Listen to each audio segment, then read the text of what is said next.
All right, hello. My name is Jack Lacy, and this is my wife, Crystal Lacy, and we are part of Wings and Relationships, and you're listening to our first podcast. This is the Awkward Conversations and Dirty Secrets show, and here on Spotify, and we'll also be on YouTube and our webpage at www.wingsandrelationships.com. We were sponsored by Eharmony, so if you go and click on the link for Eharmony, you get to sign up for free to Eharmony through our link. So definitely go check that out, especially if you're looking for a relationship. We are on a relationship type of podcast system here, and this is our first episode and our first time doing a podcast. So we're definitely happy you're here listening to us, and we're excited to kind of jump in. My wife's going to tell us this is our first episode. So what is our first episode going to be about? So I'm Crystal Lacy, and I am a relationship coach and a life coach. I have a degree in psychology. Kind of the first thing that we wanted to dive into for our very first podcast is based on a blog that I wrote, kind of working backwards a little bit, I guess you could say. The 12 reasons why you can't find love. So I hear this brought up a lot. People talk about in the dating world, love just sucks. It's hard to find someone. It's hard to find a partner, a life partner, a boyfriend, a girlfriend. It's just hard, and people don't understand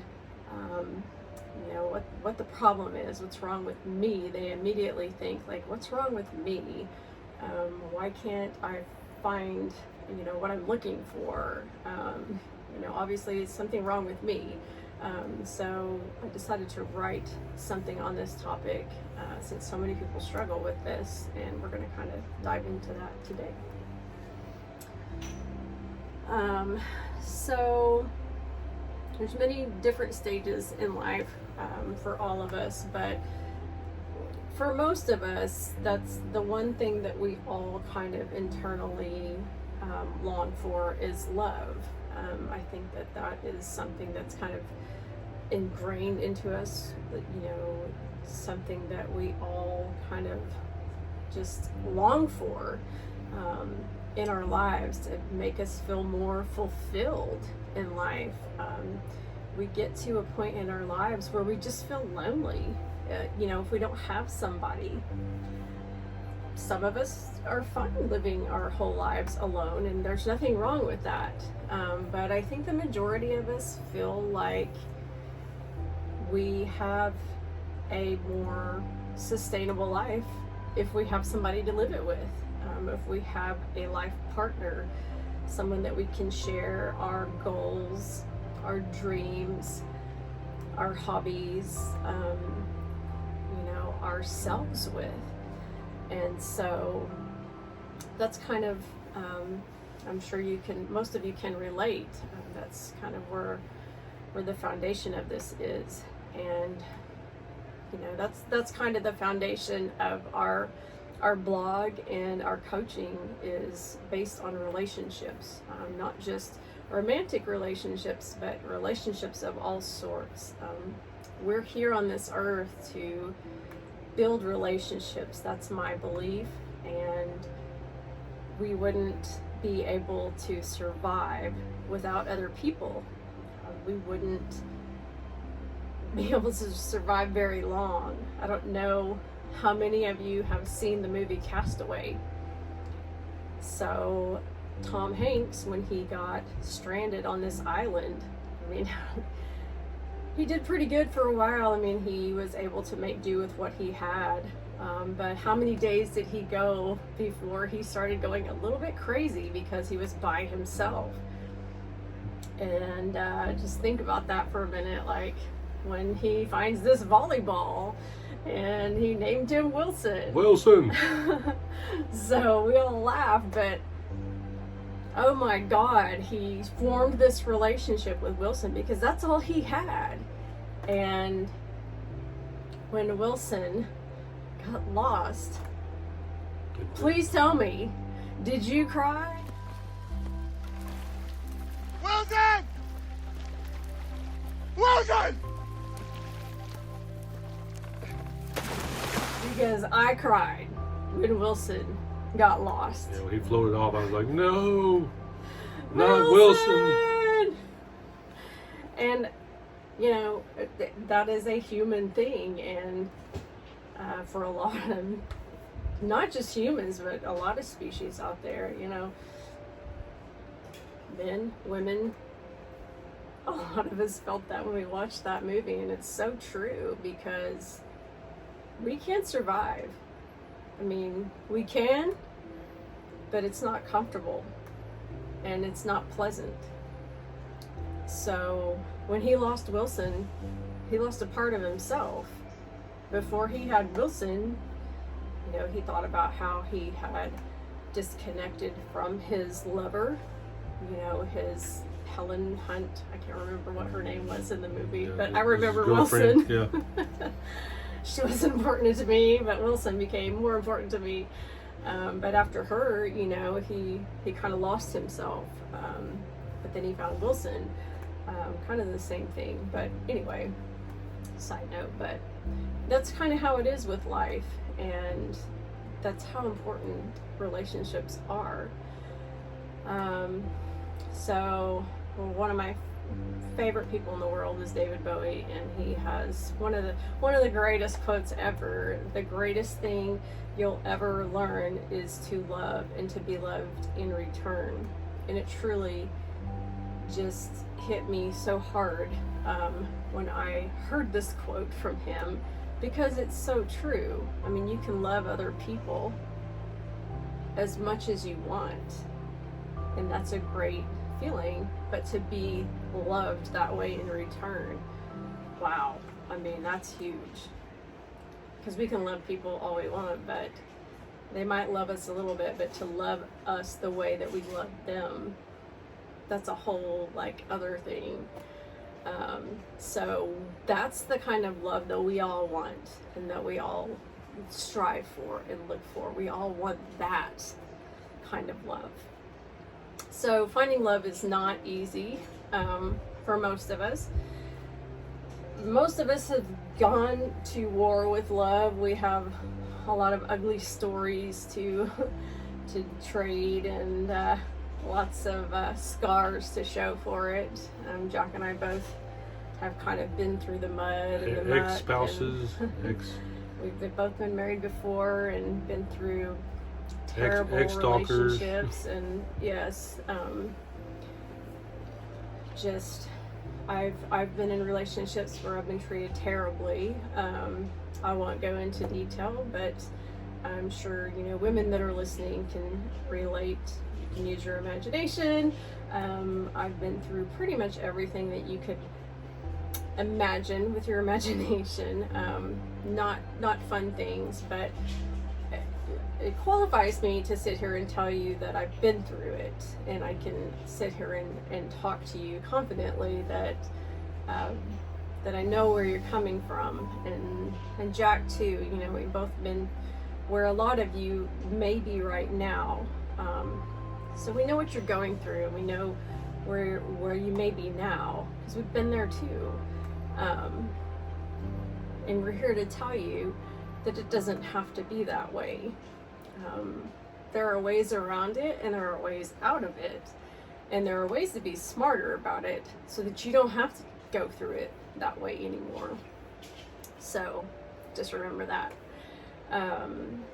One of the things that I didn't have is I actually went through therapy after my divorces. I didn't have a life relationship coach to help kind of guide me. I went through therapy because I thought it was a thing to do, and of course some of it did help, but it you know, I think that some of the coaching, life coaching, relationship coaching would have been probably just as well, if not better, for the circumstances I was in, because I learned a lot, but I also learned that, you know, I had to learn through time how to love myself. I had to learn through time how to love somebody else in the right way, and it took me a long time. From when I met Crystal, I felt like I was ready at that time, and even after I met her, she'll let you know that I still had some growing to do. It took me a little while to grow through some things when we first met, and get to the point to where we were married. But that couple of years we dated before we got married, I had some things I had to work through, and that's what love's about, is like understanding that your partner or your person you're with, they're not perfect, and you're going to have to work through things. Even after you get married, you have to work through things. But it's a learning and working process. It's a battle. Don't let nobody fool you, thinking that love, once you fall in love, is holding hands, and it's daisies, and everything's great all the time, because it's not. You're going to have those times, and if you look on our Instagram and our Facebook and our sites, you'll see lots of pictures of us and having grand times and vacations, but there are times we have to sit and have these awkward conversations that we're talking about right now. There's times that we have our dirty little secrets that we'll get into later on some other episodes. They're pretty fun. We had a good time. So you just got to make sure that you know that there's boundaries, but there's also battles you're going to fight, and there's things you're going to have to get through to get to that point of every love relationship is not perfect. There's always it's always something you got to work for, and if you have the right person working with you, then it's worth it. It's very true. Very true. And it's important to remember, and we can get off. It's so easy to get off on all these little side notes, because I think of all these things, but it's so easy to not want to love someone again, or even try, because I've had so many people tell me, my God, you've been through so much, why would you even want to, and I have said that, I'd rather be alone the rest of my life than have to go through what I went through again, and I would. But I said to myself, you can't, if you want, if you have certain things that you want in your life, you cannot let your past dictate your future. Your past does not equal your future.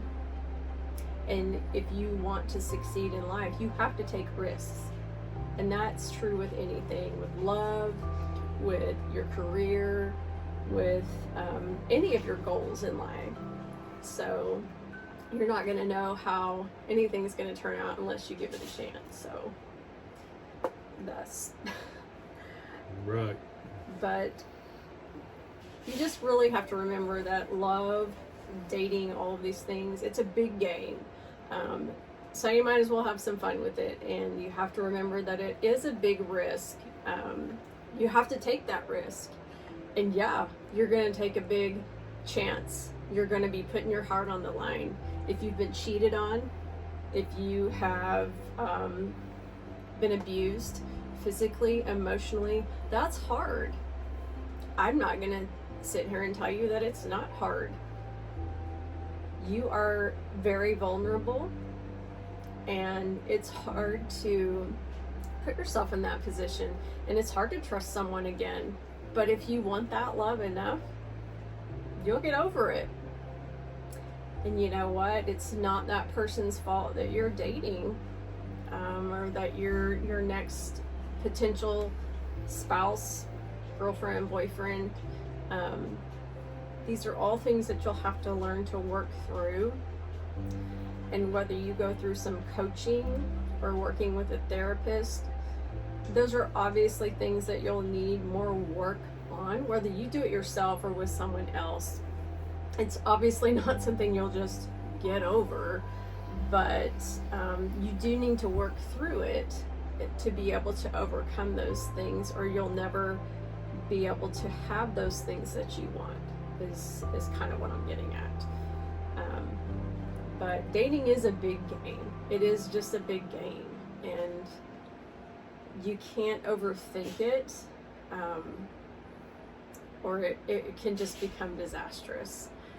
So have fun with it is the key. If you're not having fun looking for love, you might as well just quit, because you are not going to be any fun to be around, and that kind of just vibe is not fun for anyone to be around. No one's going to be want to be around you. So you're not going to be successful in what you're trying to accomplish anyway. So you're setting yourself up from the beginning. So give yourself a break, relax. When you are kind of in this game, you have to have kind of some coping skills. Do some things that are helpful to you to relax before you go on a date, before you try and talk to someone that kind of helps get you in the zone to relax, whether that's yoga, talking to a friend, maybe taking a hot bath, whatever that is for you. Those things to help you kind of get more relaxed before, listening to some music, whatever that may be for you. Again, have fun with it. Don't be so stiff about the whole idea. When do you get to go out and have a meal with someone? Make it more like it's a friend thing. Once you find that person, remember, you're not going to be doing this anymore. I mean, this could be your potential partner forever. So, and once you find that person, it's all going to be over with. So, and it is exciting. You're learning something new about a person that you don't know. And worst case scenario, if it doesn't work out, maybe you've made a new friend. So I've dated people before that it didn't work out with, that I'm still friends with. We don't talk a whole lot or anything like that anymore. Some of them I don't talk to at all anymore, but we ended it friendly, and that was okay. So it doesn't have to be weird or awkward. Just like, hey, thanks for dinner, and I'm not really interested, but it doesn't have to be unpleasant. Just be honest. Honesty is always the best policy in that situation. Believe me, people don't want you to be someone that you're not. They don't want you to lie. They don't want you to put on a front. So just be yourself and be honest. So who cares if it doesn't work out? I mean, really, how many people do you think you're going to have to date before you find the right one? It's not going to be the first person that you date. I mean, typically that just doesn't happen. So, in sales jobs, they say you typically have to get 10 no's before you get a yes. It's kind of like that. So if you look at it like that, if it doesn't work out, it just gets you that closer to the person that is right for you. So you're just that much closer. It's that next step. You've gotten over that one, on to the next. So you decided after all these things, like, okay, if we were going back kind of to the beginning,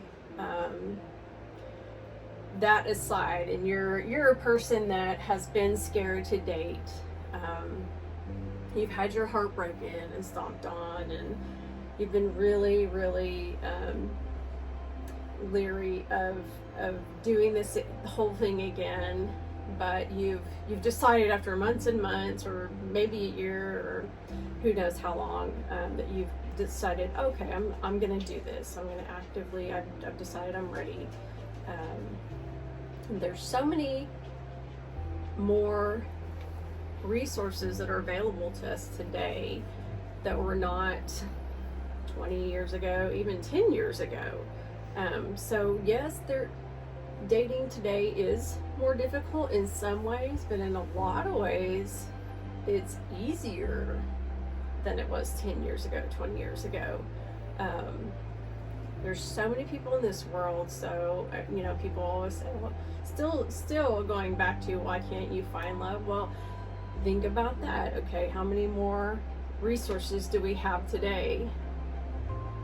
Okay, when your parents were dating, there were no cell phones, there were no online services, There was none of that. It was grandma saying, "Oh, I bet this young girl at the supermarket I'm going to introduce you to." What the hell did they do? I mean, my God, that was a lot more difficult. Yeah. I mean, our kids now are like, they don't want to get out of the house and go out to do anything. I mean, that's so different. Right. I mean, the world is different now, but there's definitely a lot more resources than there were before. So it's just crazy. Communication has gotten broader, and a lot more ways to communicate, a lot more ways to show off yourself, to sell yourself. But at the same time, that also persists where it kind of blocks some of that personalized one-on-one time that you really need with a person to build that bond.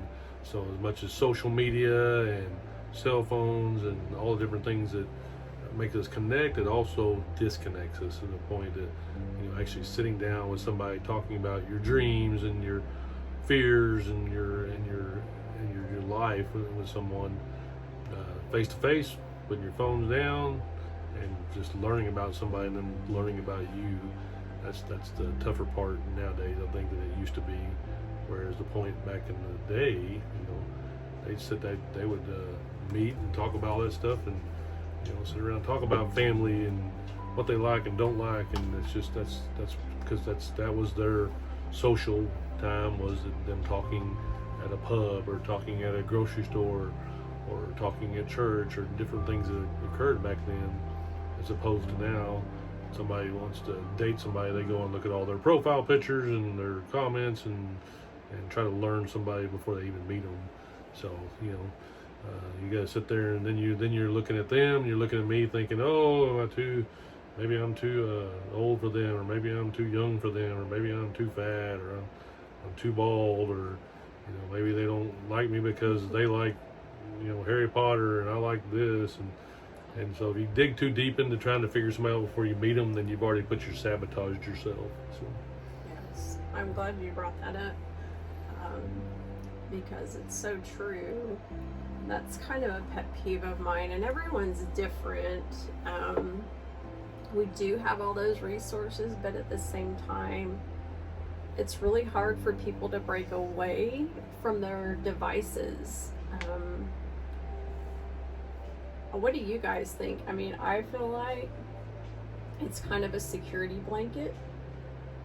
That's my opinion. I think for a lot of people, they hide behind their phones. For some people, they don't really know how to communicate outside of that. Not for everyone, but and then for other people, I think that they're just so used to doing that they don't really know how to. Yes, number one, it's a bad habit, or number two, they don't really know how to communicate outside of that. And I'll tell you right now, for me, it's a huge, I want to talk to you face to face. I'm right here. I'm present. I want you to be present with me. It's very important in a relationship that you be present with that person, because that's one of the love languages too. And that's a big thing in a relationship, is for you to be present with your partner for quality time. And if you're having dinner, or you're having a conversation, or you're out somewhere, it's one thing to check your phone or something, but if your phone's in your lap and you're constantly checking your phone, or you're answering a call, every time you're having dinner or something, I don't know about you guys, but I think that's rude, especially when you're on your partner's time. If you have a job where you're on call or something, that's obviously different, but there's a time and a place for that. And when you're on your partner's time, that's their time. That's not work time. That's not personal, or that's not social time. That's your partner's time. So these are all things that can make or break your relationship, and to me, that's really important. So just a little side note there. So we're fixing to get into the 12, right? Is there 12 the 12. So this is kind of the start. So beginning, some of the things that go through your mind when you're considering, we kind of touched on the things that go through your mind when you're wondering why you can't find love. What's wrong with me? You think, I'm not pretty enough. As Jack said, some of the things that go through your mind. A lot of people, these are some of the main things. I'm too old. I'm too young. I'm not smart enough. And these are backed by research, by the way. I don't make enough money. I'm not cool enough. I don't deserve her or him. Those are the kinds of things that people typically think of. But that's not always the case, and most of the time it's something else. So a lot of the times, I mean, I'm sure you guys have all heard, when you least expect to find love, it will appear. There is some truth to that. So we're going to jump into this 12 here. So don't overthink this whole thing. You don't want to make everything so perfect that you end up just screwing it up, because I think that's what a lot of people do. It's not a race, it's not a contest, even though sometimes it really feels like that. We're so worried that we're gonna, fudge something up that we end up screwing the whole thing up. So relax and don't make it that way. So ask yourself some questions before you begin, no matter where you're at in your journey. Just some things to reflect on, and these are on the blog, by the way. So you can take notes, or you can kind of refer back to the blog if you want to reflect on these questions. So number 1, why am I looking for love? Simple, right? But it's the foundation for everything, and it's really powerful. Why are you looking for love? From here stems many questions. Hopefully you've answered your first question, so now comes the next question, which, by the way, you cannot ask until you've answered the first question of why am I looking for love? So once you've answered that question, your number 2 question is, for what purpose? So I'm looking for love because blank. For what purpose? So I'm looking for love for this reason, and it serves what purpose? Okay. Now, the next question is, what role am I looking to fulfill in a partner? What role am I looking to fulfill in a partner? Are you looking to have someone to be a housemaid? I'm teasing, but really, I mean, these are some of the things that people, all joking aside, I mean, these are the things you need to think about. What are you really looking for a partner for? You see a lot of times people get married and they're looking for their mother, and unfortunately it's more men, I think, that I know of, that marry someone who's going to do their laundry and cook for them and kind of mother them in a sense, and maybe some other women for fathers, I don't know, but I think that it's that sense of you got to figure out what you're looking for, because there are women out there who want to cook and clean and do all that all the time. That's what they want to do, and that's fine. If y'all two meet and connect, and that's your love for each other is that built that way, and that's great. Ours was not. I was looking for somebody to cook and clean for me. And the same point, Crystal still does a lot of that anyway, but that's not something she was looking to do. It's just that she does it out of respect for me, and then the same thing goes for things I do with the house when I clean or fix stuff or do whatever I do. It's not because I'm the manly type. That's my type of job to do. It's just that that's my respect for her, the things that I'm good at. That's what I do. So you got to figure out what you're looking for in that sense. And I think that's kind of what, from a guy's standpoint, that's what we're thinking of. Is like, I want to marry a woman who's, me. I was like, I want to marry a woman who's fun, who likes music, who is a business professional, and wants to travel, and hopefully has a lot of the same goals and realistic dreams that like I have, and so that's what I found in Crystal, and so that's what I was looking for. But at the same time, having that fun, I like, because I'm all about work and doing stuff, but I want to have some fun. I want music. I want traveling. I want to do fun things on top of growing businesses and exceeding in life and doing the big things that we want to do. Right. And that's really what you have to think about. I mean, some people will see that on the surface as a simple answer. It may really take you sitting down and really thinking, like, am I just looking to marry someone to have, a spouse, or to shut my family up? I mean, they've been nagging me for, 10 years to get married.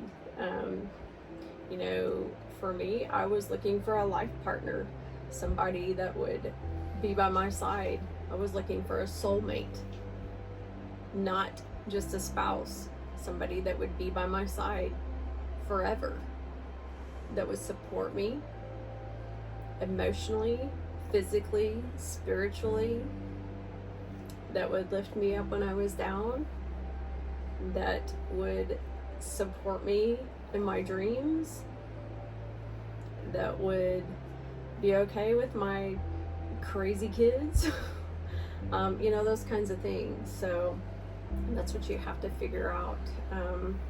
And then, the next one is, what am I bringing to the table? Like, this is what I want, but what am I bringing to the table? So you have to realize what you're bringing too, not just the other way around. So you see the men, and again, I'm going back to the men's perspective.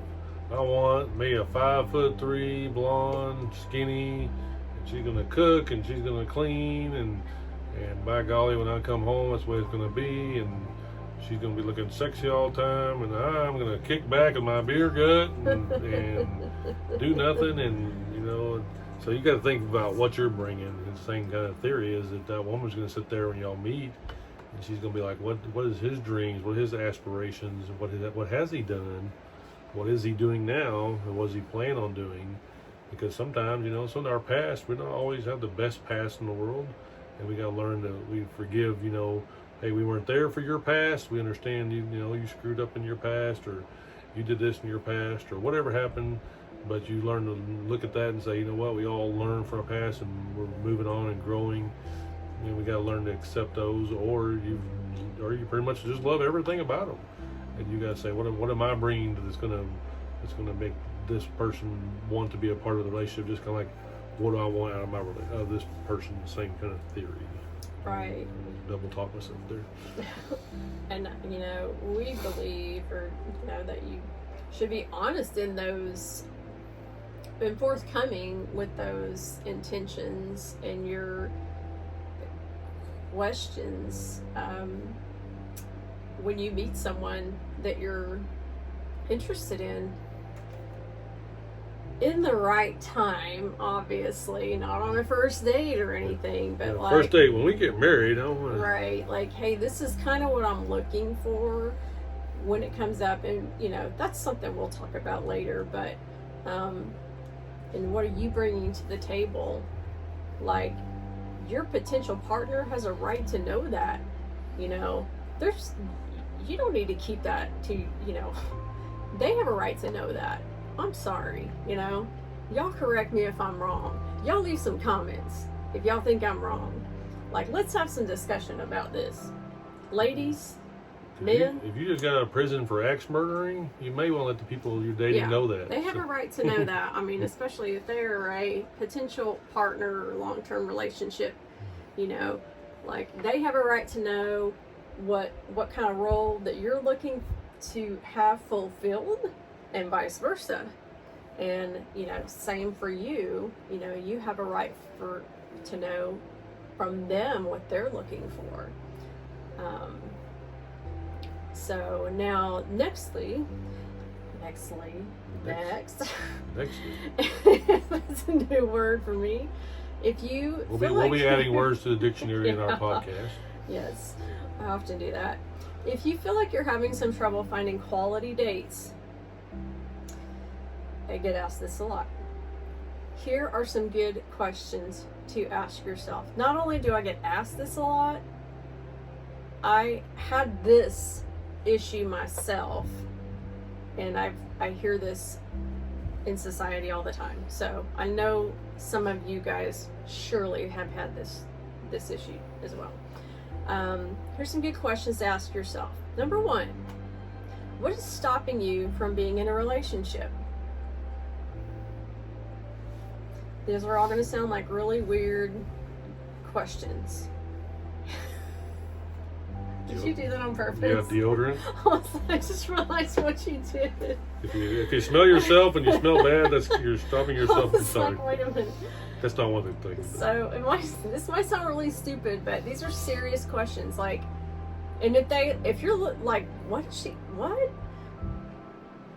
Say it again over, and say it slowly. Okay, repeat it.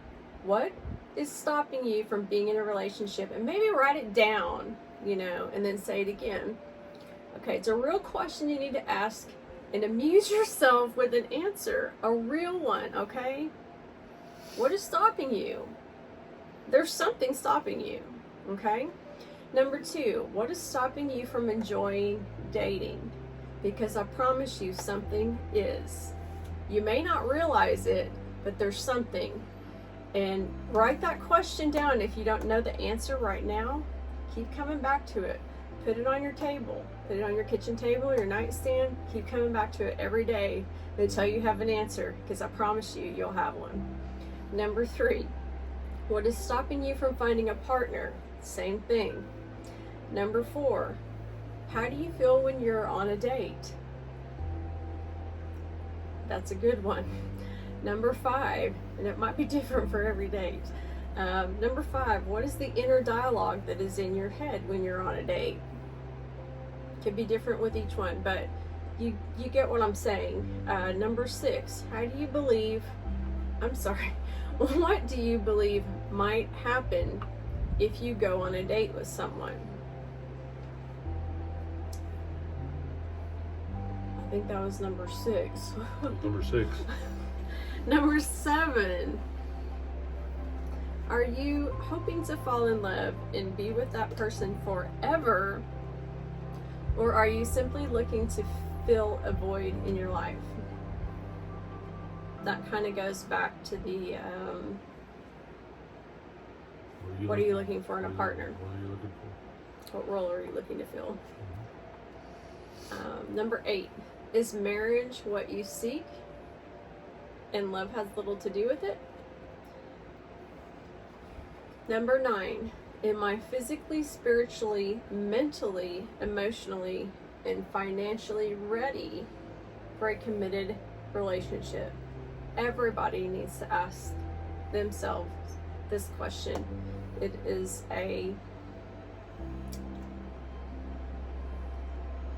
a very adult question to ask yourself, and a very responsible one. Yeah. In my best motherly voice. But it's important. And I think a lot of people don't think that through, but it's no different than preparing for, kids. But, it is important. These might seem like strange questions, but they do affect your end result. And it all goes back to the beginning, the title of this episode of this podcast, Reasons Why You Can't Find Love. Okay? So take a good look at your answers and go back and reread these questions. Have you been sabotaging yourself?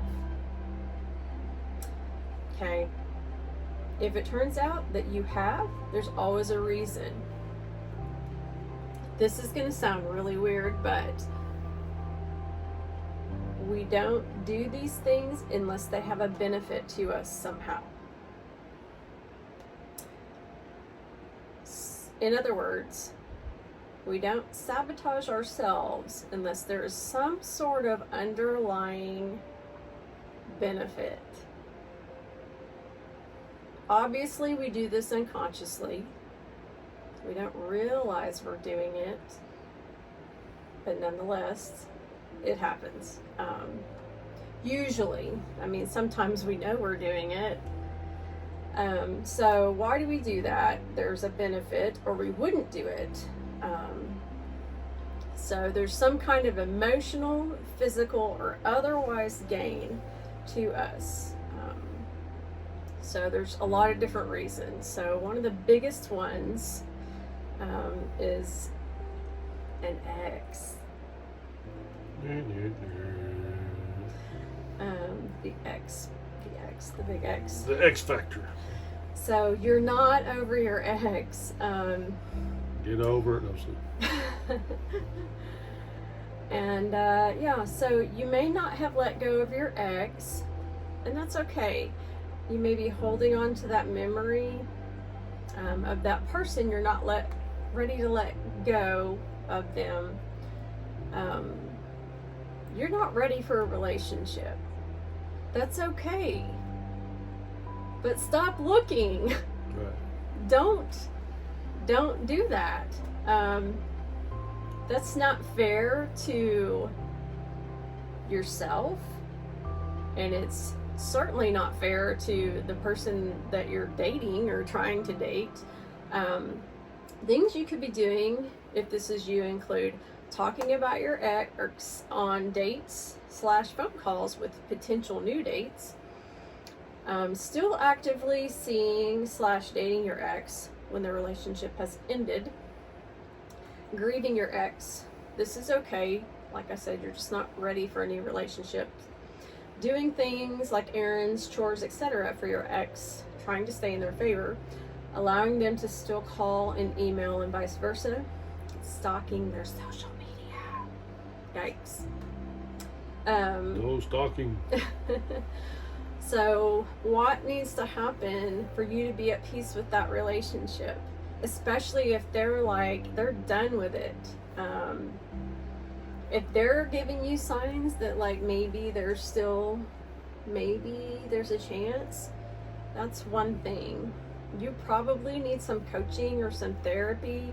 If you're not sure what's going to happen with that relationship, or you need some peace, or you don't know what's going on, you need to talk to somebody. But you're in a dangerous place. You may never move on until you have answered this question and many others, and work through these issues, especially if that relationship is dead. So number 2, low self-esteem. This is pretty self-explanatory. A lot of people have this issue. It affects a lot of people. Just remember that you have a right to higher standards. Don't downplay yourself. Remember that confidence attracts confidence. So people kind of migrate towards that. When you walk in a room and you are confident, people kind of tend to turn and look at that. So you can learn how to do that, and that is coachable as well. People flock to confidence. It's sexy. It's coachable. There's self-help books for things like that. Confidence is key for success in everything in life. Number 3 is lack of self-love. If you don't love yourself enough, how do you expect anyone else to love you? And this is really hard when you've been beaten down in other relationships, especially if you've been with a narcissist. And that can be with other people besides romantic relationships. If you've grown up with a family member that was a narcissist, a mother, a father, a sibling, a grandparent, friends, there's a lot of different people, a lot of different roles that people can play. So that's something that you're going to have to overcome, and it can be done, but you have to learn how to love yourself. So there's a lot of different ways you can do that: self-help books, coaching, therapy, do things for yourself. And I'm sure we'll have episodes on that, because self-love and self-care is a huge thing. There's tons of things going on with all of that now, because it is such a huge issue in our world today. There's a lot of awareness being made about it. But often those that are incapable of loving themselves will push others away, most of the time unconsciously. They also at times don't understand how other people could ever love them, because they have such low self-esteem, and they don't know how to love themselves, so they don't see how anyone else could love them. But it's tough when one has been in a previous relationship, and this is another thing too, they haven't felt love from their partner. That also makes it difficult to feel love from anyone else. Like, it's hard to understand, but it makes them feel like no matter what they do, they'll never be worthy of love. So that's all of those things can make it very difficult, but you kind of almost have to retrain your brain to learn how to love yourself. But it can be done.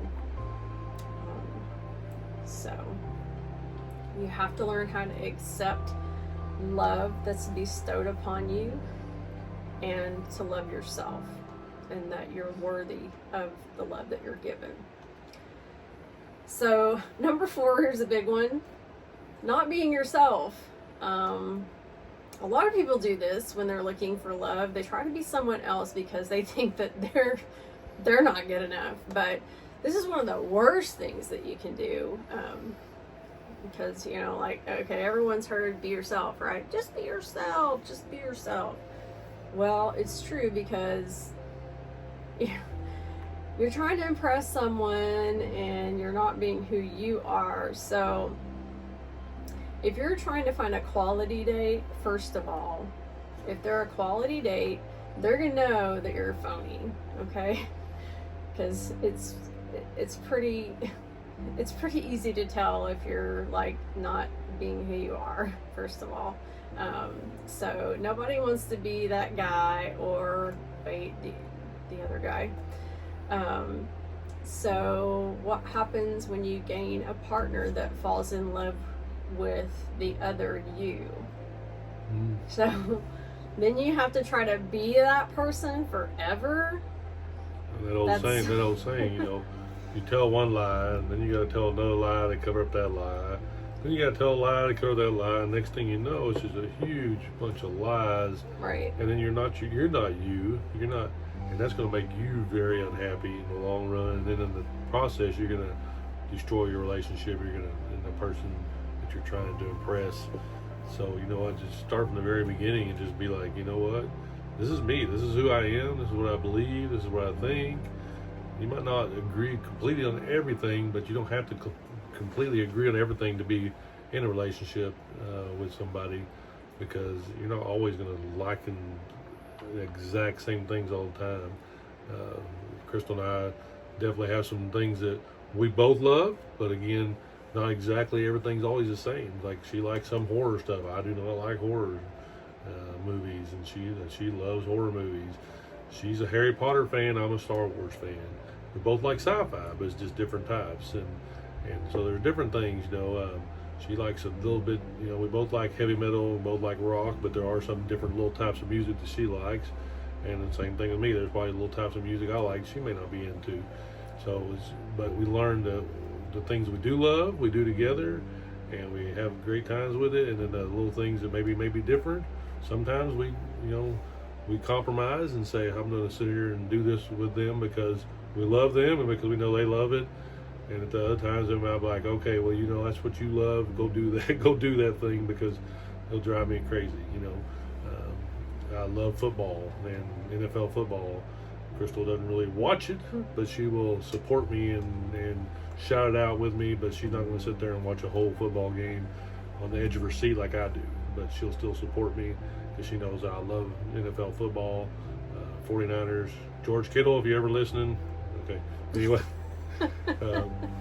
But it's the same kind of theory on that deal. Like I try to watch a little bit of scary movies, and I'm getting better at it, but it's not my favorite thing to do. So it's just one of those things. If you tell the truth in the very beginning, you're going to work through a compromise on things that are not exactly the same.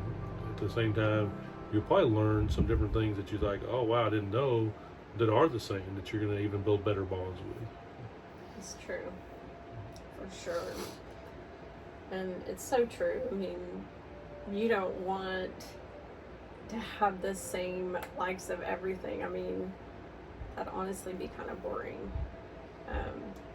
In my opinion. I mean, it's definitely good to have something similar because if you don't like anything the same, then that would be kind of awkward, in my opinion. But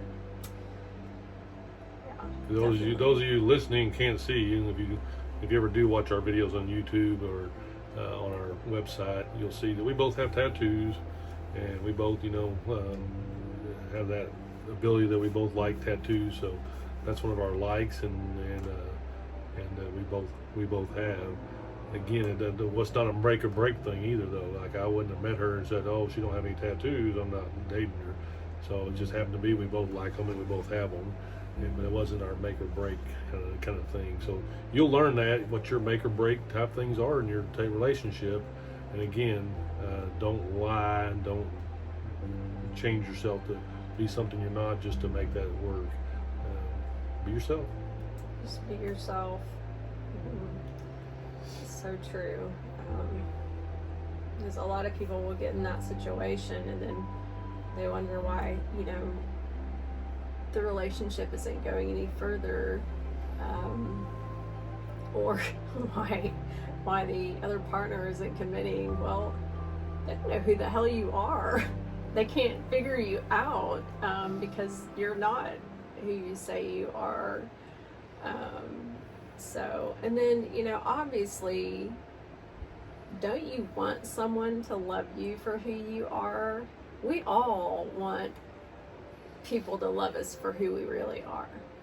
I think that deep down we all want people to love us for the real us, right? Yeah, I'm like dad joke extraordinaire, nerdy, funny type of guy, but I'm very also at the same time very quiet for the most part, and I'm a worker. I like to work, and so that's the type of person I am, and so she had to she had to figure out that about me and decide whether or not that's the type of guy that she wanted to be with for the rest of her life. Luckily, my people I work with tell me all the time that she's way out of my league, and I got lucky, and I'm right, and that's right. So I'm here with her still. So no, just kidding. Your work people are too sweet. So the next one is you're looking for perfection. This is a big one. So there's nothing wrong with knowing what you want.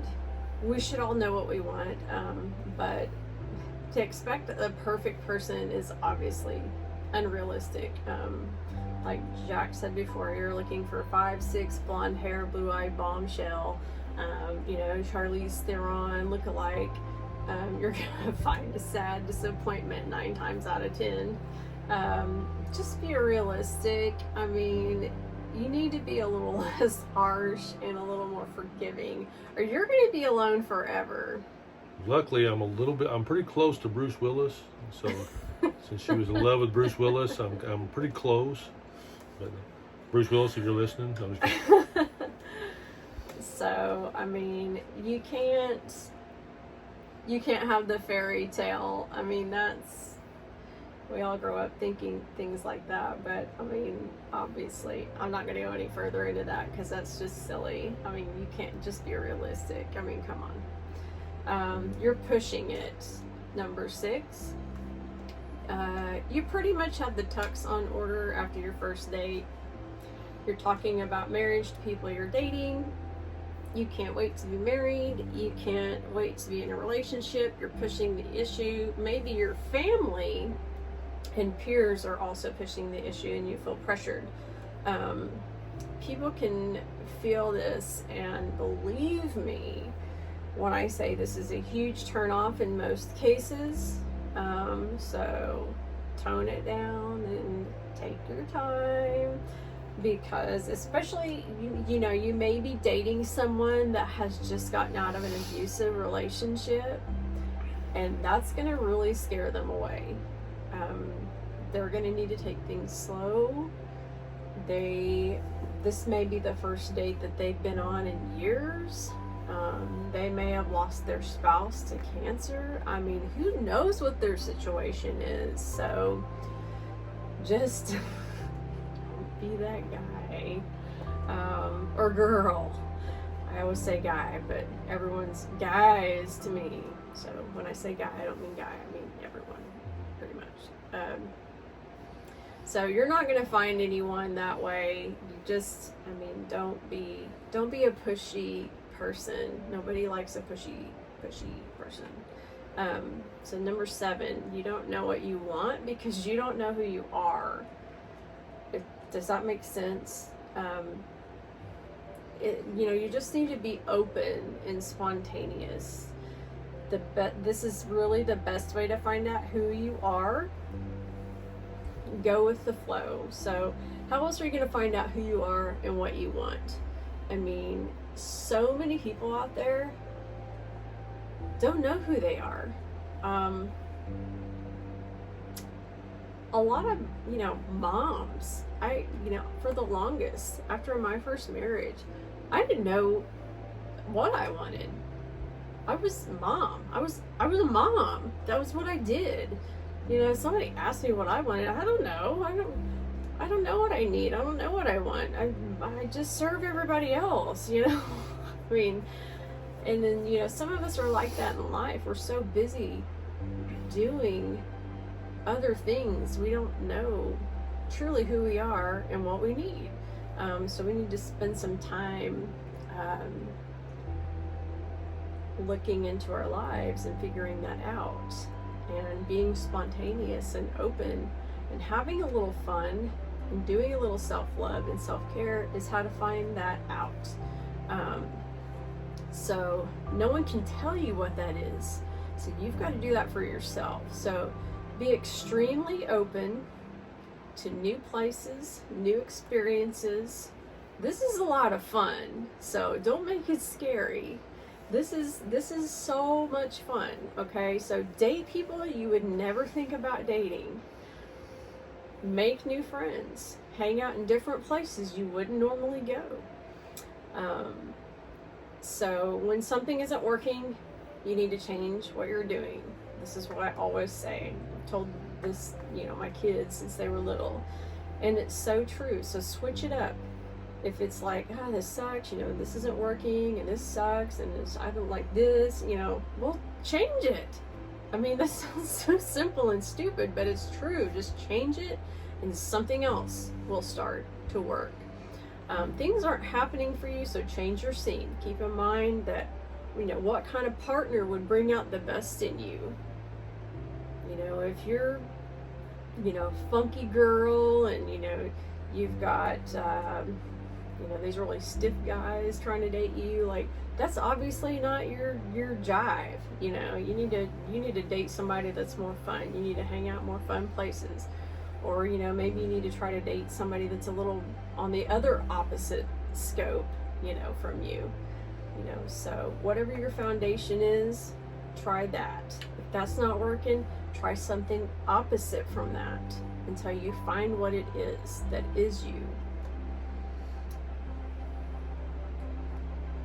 Number 8, you don't know what they want. So if you're a man, you may need to read more books on what women want.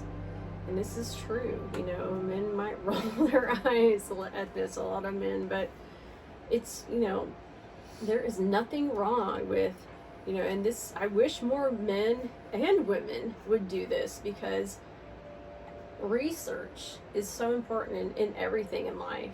Like, we are so stupid as a society. Like, in all honesty, like, we act like we don't know what to do, but we do. We have all of the information at our fingertips, and we just don't utilize it. Am I right? I mean, oh my God, I just want to be like, my kids come to me all the time, and I'm like, y'all are like, oh my God, you guys are like 20 years, however many years they are younger than me, and I'm like, oh my God, you guys have all this information. You have this much more time on your hands than I do. Like, go research it. I mean, okay, so read some books. Ask questions. Google it. Ask questions. Talk to women. Guys, I know y'all have some women friends, right? Girls, I know y'all have some men friends, okay? Some men friends, some man friends, some man friends, right? Y'all got some manly friends, and if it's not a manly friend that you want to ask for advice, find one. I guarantee you could go ask a stranger or some man you work with, and he would be like floored and honored to answer your question. I guarantee you. And for the most part, for women, I'm not saying that about all women, but for the most part, you can tell which women are going to be open to answering your questions. But books, especially if they're written by educated, professionals, you can get so much information out of those. So, educate or yourself. listen to more of our podcasts, and we'll tell you more. Or listen to more of our podcasts, because we've been there. Oh my gosh, we've been through it. So, and we've done a lot of the research for you.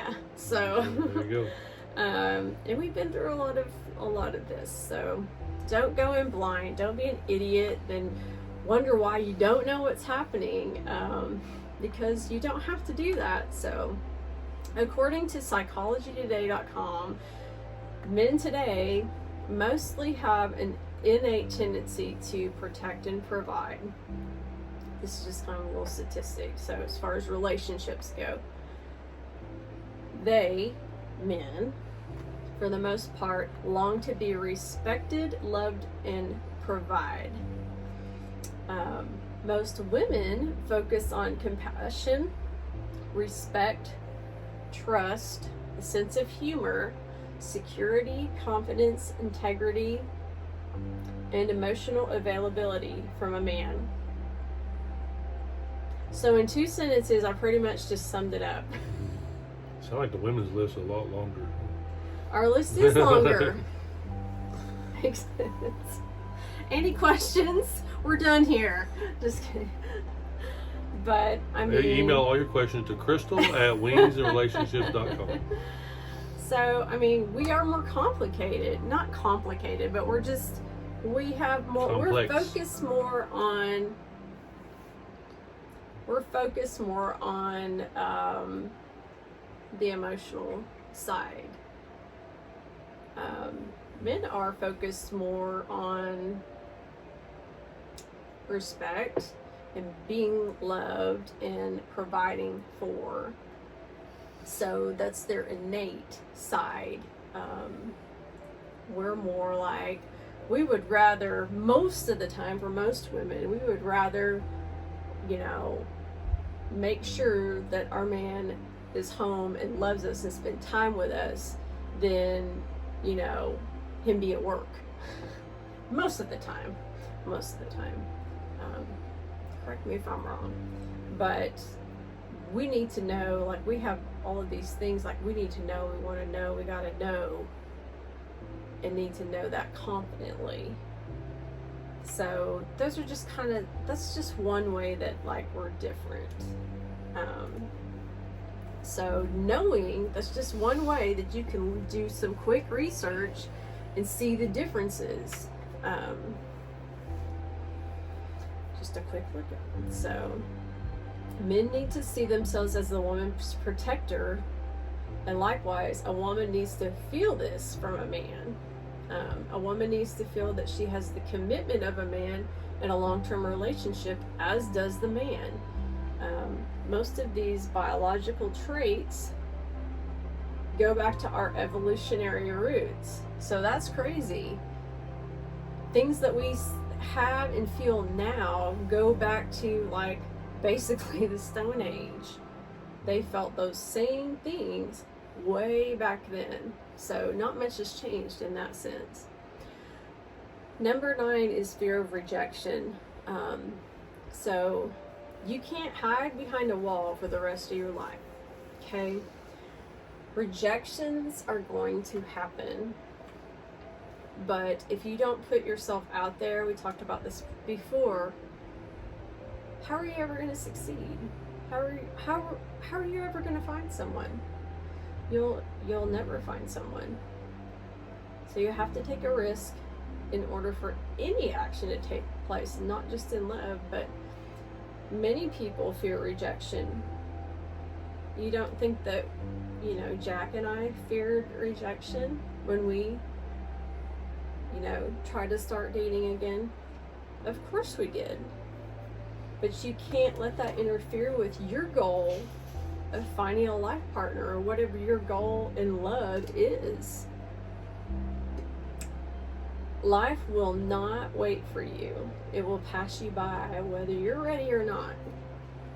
So, you could die tomorrow. You could die in 2 years. Are you going to wait? I mean, if that is your goal and you want somebody, you want love,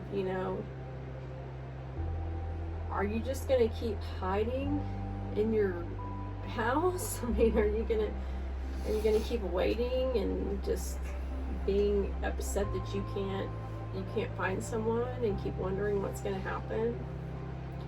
So dating and finding new love can make us feel very vulnerable, but you've got to overcome it.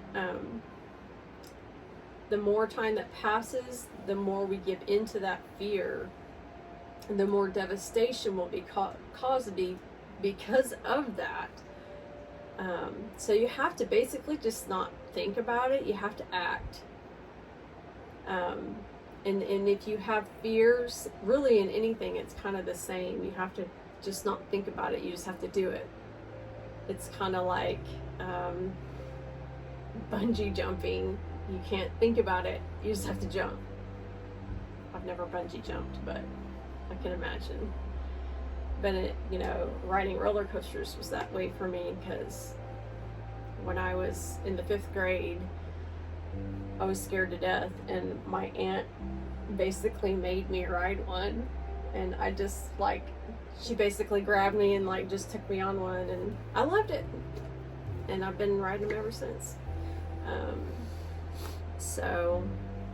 And if she hadn't done that, I would have never known, and I probably still wouldn't have ridden one to this day.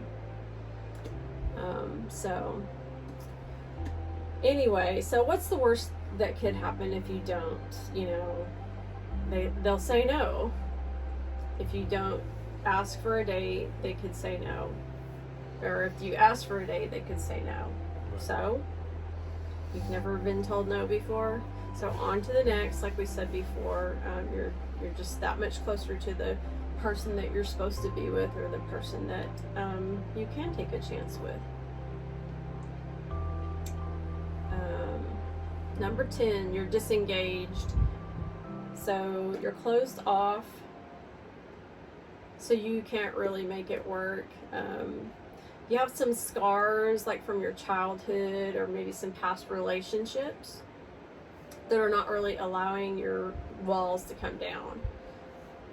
So something's keeping you from being happy. It's like someone's broken your trust, kind of like relationships we've both been in. You've been cheated on, or you've been abused, or someone's taken things from you, or someone's left you, or worse, some of us have been through other things. you're trying, but it just doesn't look like, it's, like you're trying. You're just having too much trouble. You're going to need to evaluate your situation and figure out what you need, because it's not going to work. You won't be successful in your relationship until you fix what it is that needs to be fixed. So you probably need to go back to the self-sabotage section, because a lot of that is probably where this is coming from. And a good thing for you to do would be to make a list of the behaviors that you feel like are holding you back in this way.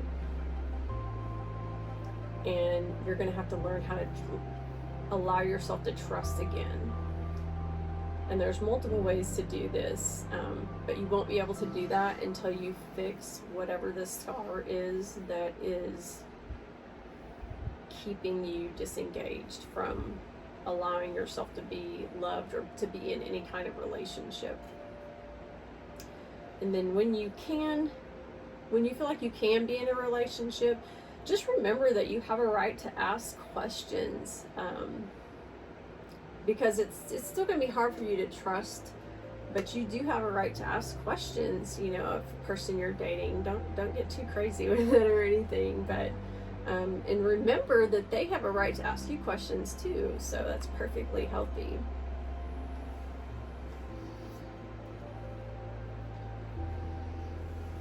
So number 11, love is a game and you don't know how to play. So we talked about before how it's a game. Dating's a game. It's supposed to be fun. So stop being so serious.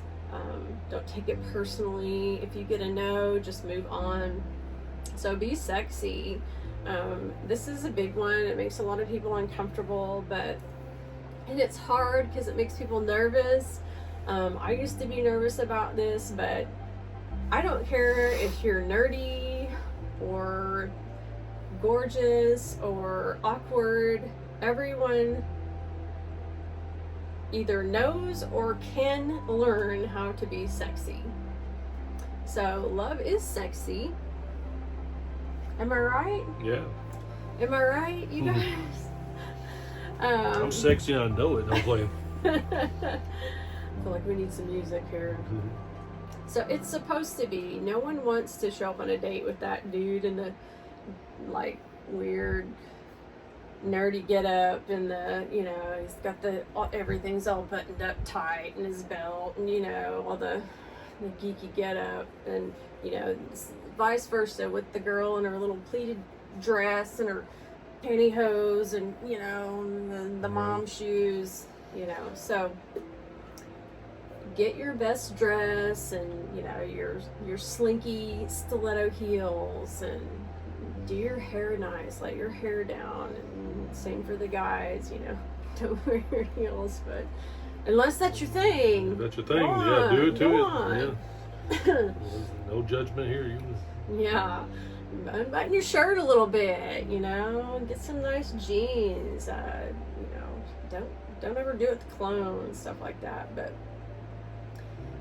put some effort into it. Don't show up with fresh shower and groom yourself. But build up the anticipation, be fun and flirtatious and be spontaneous, make it fun. Go to the dance floor, have a couple of drinks, order something exotic off the menu, smile a lot and have a fun conversation. Leave that date with your date going, wow, who was that? So nobody wants to be halfway through the date going, how am I going to leave this date? What kind of excuse can I make up to get out of here? All I want to do is leave and go home. We've all been on that date. I know I have. Have you? The last one is you don't have time. So some people just don't have time to be in a relationship, whether it's you're a workaholic or you've got too many other things going on. You didn't really think it through before you started, or you just don't make time for it. You really shouldn't be trying to find a life partner or boyfriend or a girlfriend. You should really just kind of. If your excuse is I'm so busy, I'm just so busy, then it's not time to go down that avenue, not time to look. It's like we said before, it's a battle, it's something you have to work at. It's always an ongoing process. The minute you start looking, the minute you start dating, the minute you find somebody, all the way until when you get married, and if you want to have a good marriage, it's going to be a continued thing in that. It doesn't say that you can't be busy. You can be. We're busy. We're both busy with a lot of things we do, but at the same time, we make time for each other, and make time for love, and make time for that emotional and physical bond that we need. So again, if you're too busy, then you need to do your thing, and that's fine. Be busy, but once you get to that point where you feel like, you know what, I've got to be not so busy so I can focus some time on that other person. Exactly. That's exactly right. So basically, that's like I said, that was the 12 points that we wanted to give you. And again, if you took notes, great. But you may be driving, you may be running, you may be doing something. This is a podcast, so we know that you're listening a lot of times and doing other things, and hopefully learning a lot. But if you need to go get notes or read it more definition of what we talked about, always go to www.wingsandrelationships.com. Crystal's blogs are there, and also this podcast will be posted there, as well as you can see the video if you want to watch on YouTube at Wings and Relationships. You can search YouTube there. All these links, our Facebook, our Instagram, and Twitter and YouTube are all based upon, are actually in this podcast, so you can click on there and go to those and learn a little bit more and see more about us. And we hope that you join us for our next podcast. Not sure what we're going to do, our subject on the next one yet, but it'll be exciting, it'll be fun. This was interesting for me. I always love when Crystal writes stuff, because I read it and I learn a lot of stuff before we ever even dive into what we're going to do with it. Just to read it is always awesome. So thank you, baby, for your time on that. Anything else you want to say before we let everybody get out of here? Nope, I think that was it. Okay. Again, thanks for listening. And like I said, we are Jack and Crystal Lacy, and Wings and Relationships is our page. And we appreciate you listening to awkward conversations and dirty secrets. And we'll see you next time.